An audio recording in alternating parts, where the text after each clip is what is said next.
Hello and welcome. We are so happy to have you join us for today's webinar on the development of thinking and life skills, featuring Dr. Michele Fleming. Dr. Michele is a clinical Christian counselor, author, and speaker. Dr. Michele has a PhD in Christian psychology. She has 5 board certifications and over 13 years counseling experience on a variety of counseling issues. In 2001, Dr. Michele founded Life Renewal, Inc., a nonprofit organization that specializes in empowering you with solutions for a more fulfilling life. She is passionate about helping people identifying core root issues in their underlying thinking, life, and relationship skills. Dr. Michele teaches us how to change our thinking and therefore change our life and relationships for the better. And now, with no further introduction, here's Dr. Michele. I am so excited to be able to share with you a foundational teaching on the development of thinking and life skills. This is a teaching that you can build upon to effect changes and improve every area of your life. When I meet with a client for the first time, I normally give them the opportunity to be able to get to know me and ask me any questions that they want to ask. So to begin with, I'll just tell you a little bit about me. Besides the things that you've already heard of me in my profession, I am married to a wonderful man named Nathan, and I have 3 grown children. I also have 4 furry little children in my household, which are 3 dogs and 1 cat. And I'd also like to really share with you how I approach things in counseling. I have my clients coming from all different backgrounds and walks in life, and they have varying belief systems. And I always share with them, as I'm sharing with you, that this foundational truth that I'm teaching you today is applicable to you regardless of your belief systems. I like my clients, however, to understand and know where I personally am coming from. And that, as a Christian counselor, is from a biblical belief system. And I will share some of the things from that belief system.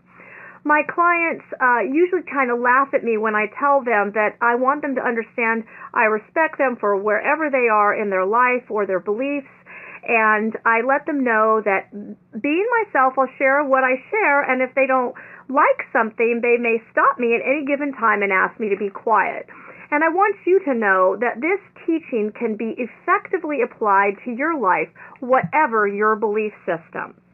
So to begin with, let's start with just understanding from my perspective the holistic approach at looking at how we heal things in our lives.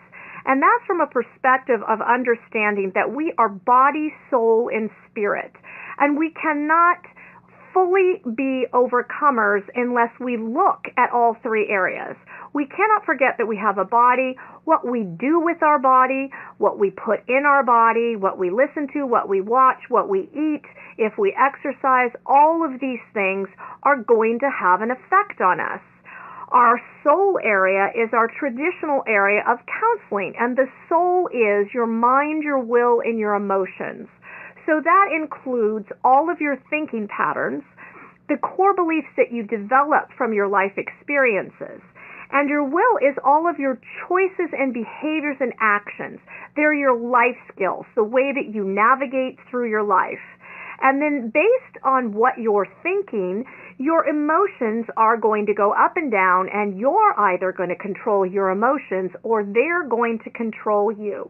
So we need to understand that there is always an interaction between our body and our soul area. We can see that clearly. If you have the flu and you don't feel well, your body is sick, you respond emotionally by maybe snapping somebody's head off if they wake you up. And likewise, if we're thinking and feeling lousy, we can have chemical changes within our body. So we can see the interaction between our body and our soul. But we are a triune being, so we need to understand as well that there is a spiritual part of us too that is affected by the choices that we make with our body and soul and the doors that we open. Coming from this perspective, I want to explain to you that this foundational teaching of the development of our thinking and life skills has the ability to bring transformation to your life. We have choices. We are not defined by our past. We are not defined by our mistakes. We are not defined by the things that have happened to us. Even if we've been victimized, we are not a victim. We can be an overcomer. So that means that we can enter into transformation processes and change and take control of our thoughts and our belief systems and the actions that come from those thoughts and beliefs. Now, from a Christian perspective, if you have that belief system, it's called sanctification, a process of being set apart and changing. So I want the Christian community to understand what I'm also talking about is speeding up your sanctification process. But overall, what you're doing is transforming your thinking and life skills by looking at your thinking, how you developed, and being able to have tools to then change that. Now, I totally believe that every one of us, there is a plan in our life to prosper us and not to harm us.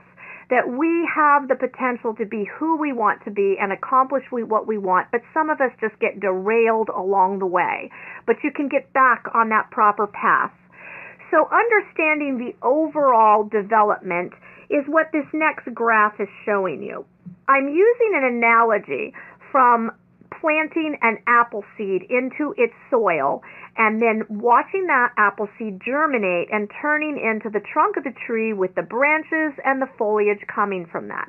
So that is the analogy of the next few slides in this PowerPoint presentation.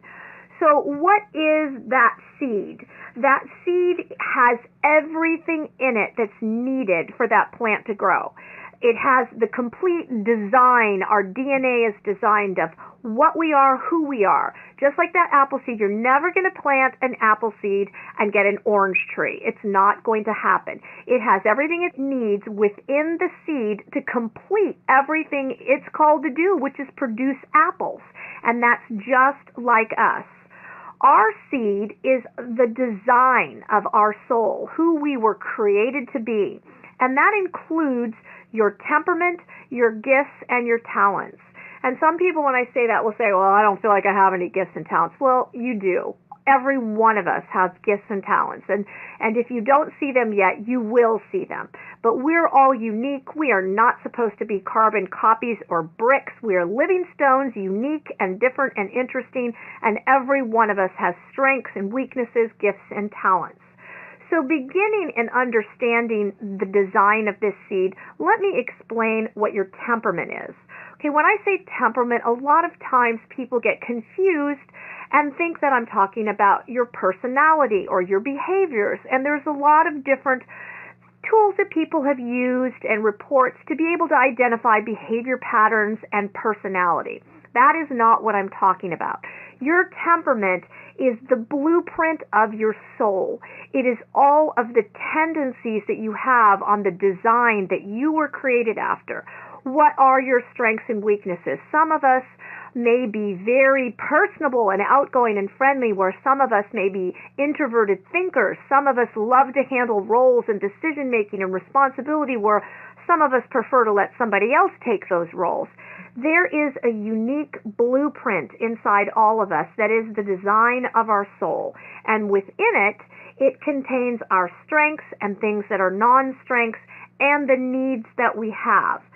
So understanding the building blocks of how we get to where we are starts at the bottom square, where our temperament is that blueprint design of our soul. It's kind of like the original bowl of batter. If you're making cookies, you mix that sugar and flour and butter, and then you can add chips to it, or you can add nuts to it, or you can create different things from it, but it starts with the foundation. That is our temperament. It is the tendencies and design of our soul. And then we enter our environments, and it's within our environments that our temperament reacts and then begins to develop personality and character traits. So this is where we develop learned behavior patterns. Sometimes how we present ourselves in our learned behavior patterns is not the tendencies of our temperament, but how we've developed or believed we have to become and adhere and adapt to our environments. Which brings us to the next square, which is mask. We may select behavior patterns that we think are appropriate. For example, If you're a people-oriented person and you were told all your life that you talk too much and children should be seen and not heard, you may curb your ability at being outgoing and try to shove yourself into a different box than is really truly your design. And the opposite of that would be many people that I've talked to that feel like, well, they wish that they were more outgoing. They wish they could talk better. They wish that they were friendlier, but they're just a more quiet, introverted person. Nothing wrong with their design. They're just different than another temperament. So when we believe something different about how we're designed and we try to live outside of that realm, we're wearing a mask. We can step outside of our designs for a time period, but we can't camp there or it's going to cause us a lot of distress. So in understanding the development of that seed, which has everything it needs in it, if I take an apple seed and I plant it, I want to put it in fertile soil. I want to put it in well-irrigated soil. I want to put it in a location where it's going to get the sun, the water, and the nutrients it needs to develop. What happens if I take that seed and living in Florida, let's say I drive on down to the beach and I put that seed at the shoreline? Well, what's going to happen is it is not going to receive what it needs to develop properly. And so if it even germinates at all, it certainly isn't going to turn into a healthy apple tree that's going to produce apples. So what we need to understand is we are affected by what we're planted in. So using us in this analogy, like this apple seed, we are planted, but we're not a seed, so where are we planted? We are planted in our environment, and our environment is our family of origin, our community, and our peer groups. It's in these environments that we receive the nutrition that we need, just like a plant seed receives it from the soil. We either receive nutrients or we receive deficits. So because we've grown up in a fallen world and every person on the planet is flawed, we are not going to get 100% measure of the nutrients that we need. We're going to have some deficits. And we can look at our lives and in varying degrees, we've received nutrients and we've received deficits. Some of us may have had greater quantities of deficits and some of us may have had greater quantities of nutrients. So what are the nutrients and the deficits? What do we get those from as we're not a seed planted in soil? Well, planted in our family of origin, our community, and our peer group is where our needs are met. Psychology and the Bible tell us what our 10 most significant needs are. There is no one that does not need to have these needs met. However, we do have varying levels of having these needs met based on the design of our temperament. These needs are acceptance, affection, appreciation, approval, attention, comfort, encouragement, respect, security, and support. These are the components that help us to grow up with good identities, with confidence, with skills to become an overcomer and face the things that we face in our life. So when we have an absence of those, we have deficits, and it causes our thinking and our life skill to go in different directions. When I teach people about these words, I start with just explaining how these words are an explanation of what we need, the needs that we had, the minimal things that we must have to grow properly. But you can look at these words from so many different angles. With couple relationships or family interactions, this is a measuring stick of what should we give to each other in our nurturing relationships with your family, your children, your best friends. These are components that are needed from us to them and from them to us. With an absence of these needs met, we have emotional and verbal abuse systems, as well as other types of abuse. But the absence of our needs met are some kind of trauma and abuse that we have experienced, and many of us don't even realize that. And they, again, will leave us with a deficit. So we understand that the seed has absolutely everything it needs except for the environment. And when we're planting the environment, it depends on the quality of the nutrients we get and how we develop. Let's take a look at the 3 areas of that environment.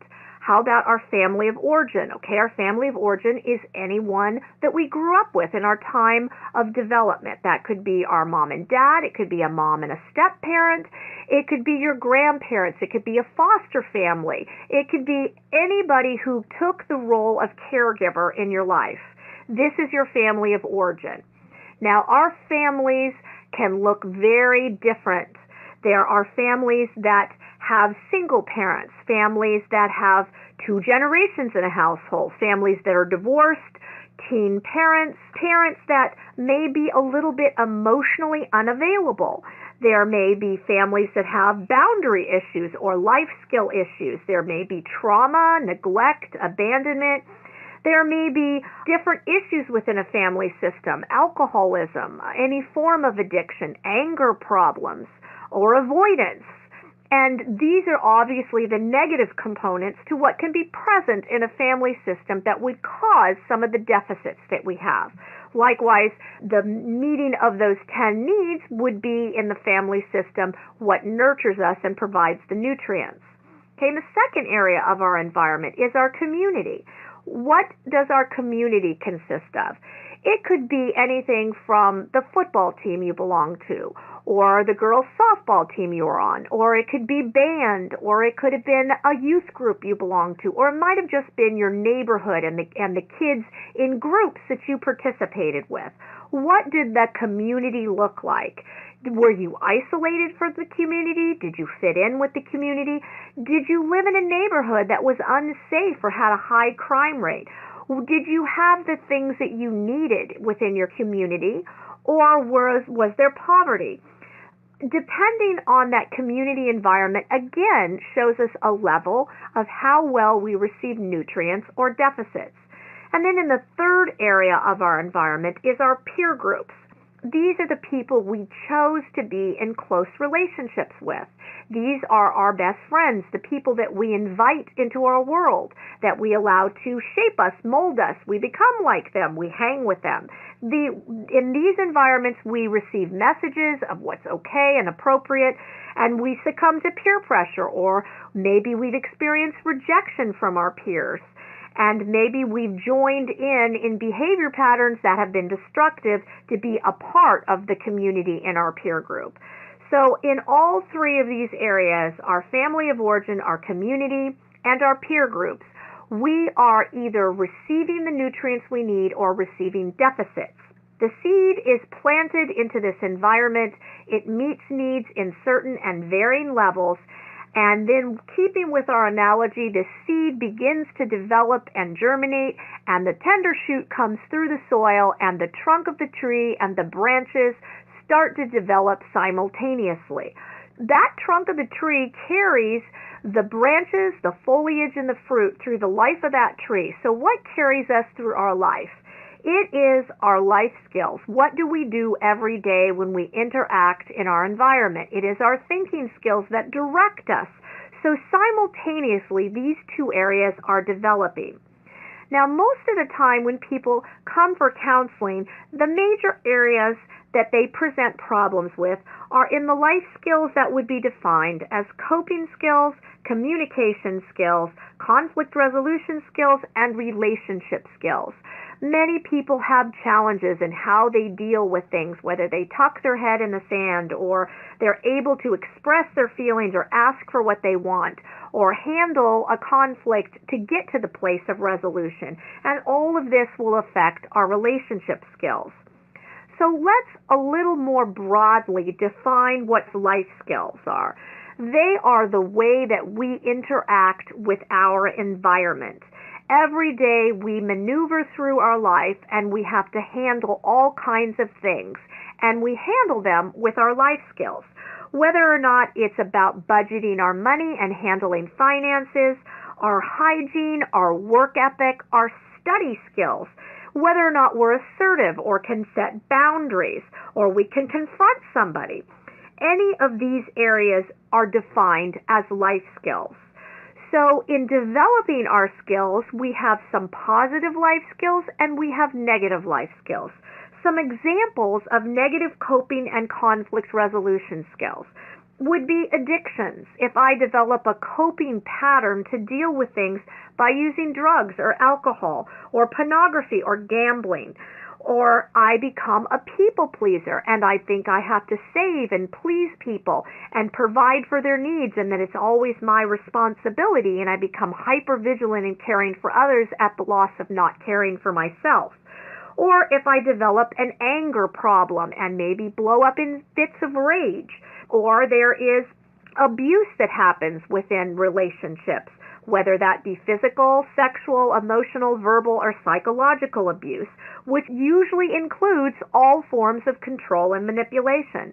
Or maybe I develop coping skills of avoidance, that instead of blowing up and attacking somebody, I just tuck my head in the sand and I don't attempt to make any effort to resolve anything or even talk about anything because I just don't want to deal with conflict. Or maybe I'm passive aggressive, that I want to deal with things, but I don't just express myself clearly, but instead I give little sideways jabs about things.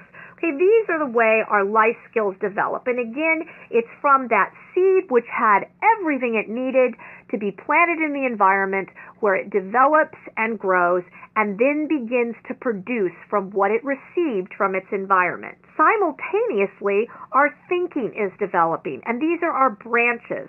Okay, so what's a part of that? That's our thinking patterns, the way our mind begins to work. We have life experiences that send us messages, and we develop patterns of thought that roll through our head, and we have certain paths that it goes down, and actually have grooves in our brain that our mind just automatically goes a certain direction when certain types of things happen, and we react based on the way we follow that path in our brain.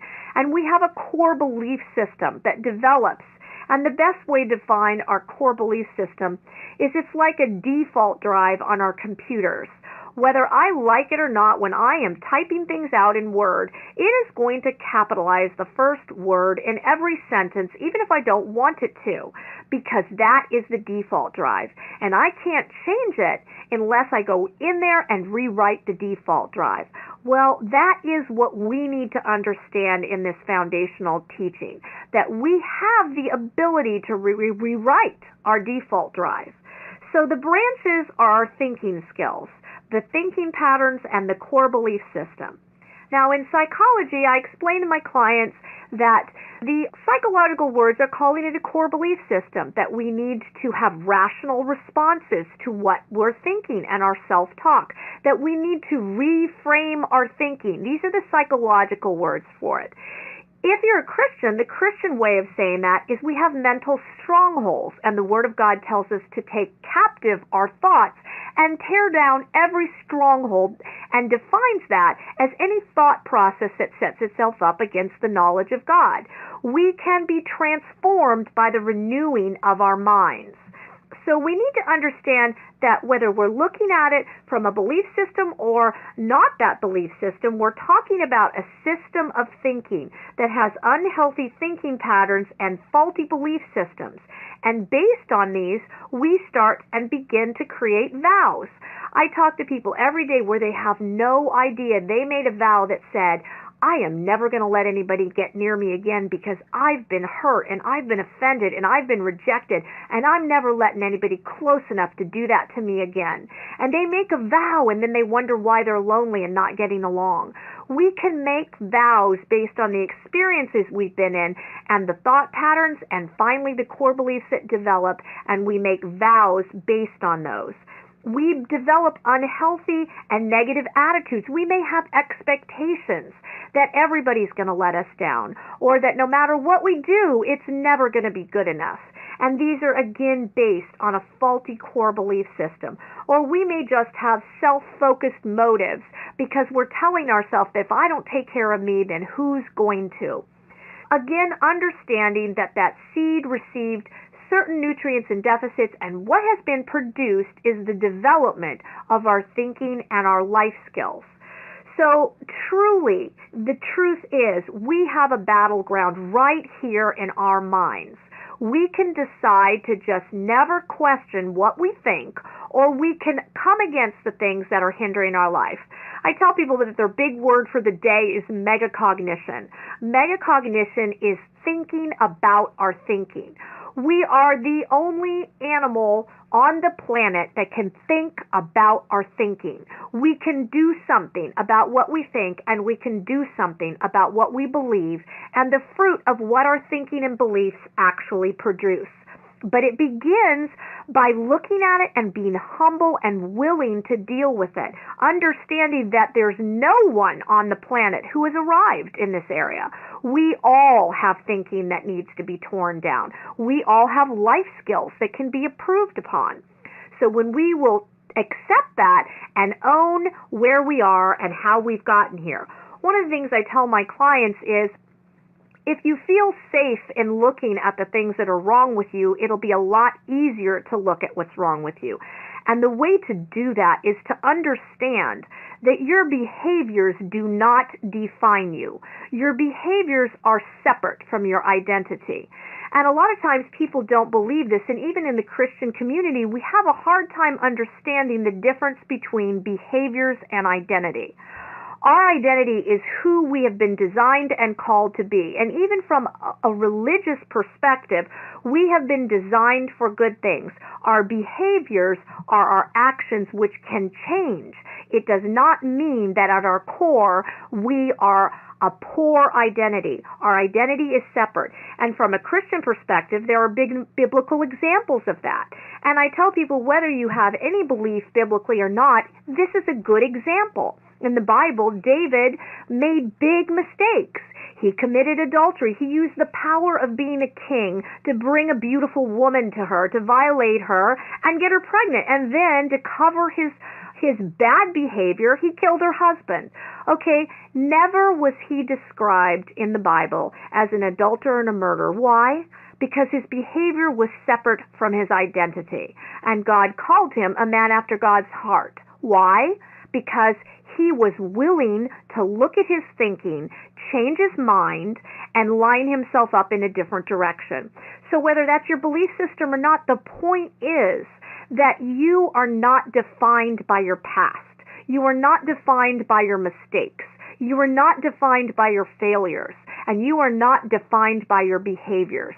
Line your identity up with those things by being transformed in your thinking and your core beliefs, and everything from there will improve. So we need to own where we are and take a look at it and pay attention to the perceptions and the belief systems that we really have. Because healthy thinking produces healthy emotions, healthy relationships, healthy coping skills, and life skills in general in every area. So honestly, the way to understand this, it's to understand that all of the information that we receive through our eyes, listening, communicating with each other, everything comes through the perception in our mind and goes through the filter of our soul. And we have clogged filters. There's a bunch of mud in them based on what we've experienced and what we have surmised as our perception through that experience as we've developed a belief system. And everything we receive comes through that filter. And if the filter is muddy, then the information that comes into perception has been tainted. And we need to clean out that filter and look at our thinking and be transformed by that. Following through and back to our analogy, that apple seed has everything it needs to be a successful apple tree. And in your design, there is not a flaw. You were designed on purpose for a purpose, and you have everything you need to be successful in your life and be an overcomer. That seed gets planted, but the environment has not met all of our needs, and so we have developed in varying life and relationship skills, and in every way developed patterns as a human being that fall short of where we need to be. So now we look at the tree, and that's a representative of how healthy it is. The root system's healthy, well, the tree is going to have great fruit on it. It's going to have green, shiny foliage and blossoms and produce lots of apples. We look at our slide here and we see a scrawny little tree, but it's just laden with apples. So we look at our lives and where we are, and we can see pockets where we have fruit. and we have apples on our tree, but maybe there's branches that just need a good pruning, and we have to look at those and do something to transform. And these are the foliage is our behavior and our actions, our speech patterns, and this type of thing, which gives us a reflection and an idea of how well our thinking and life skills are serving us. So we understand that it's our core belief system that drives us. What does it drive? It drives all of your emotional patterns. Okay, we're human beings. It is normal for us to react, but it should be a slow, small, curving wave, not peak spikes up and down, up and down. Our emotions should be something we can control and manage and not something that controls us. But it is the belief system that drives our emotions. Likewise, our core belief system drives our speech patterns. Whatever you're thinking is going to come out of the mouth, because what's in the heart is going to come out of your mouth. When I listen to people, I can sit there and write down core belief after another and identify what their true beliefs are by what they're speaking. And our core belief system is what drives all of the ways we interact with our environment based on our life skills and the way that we relate to other people in all of our relationship skills.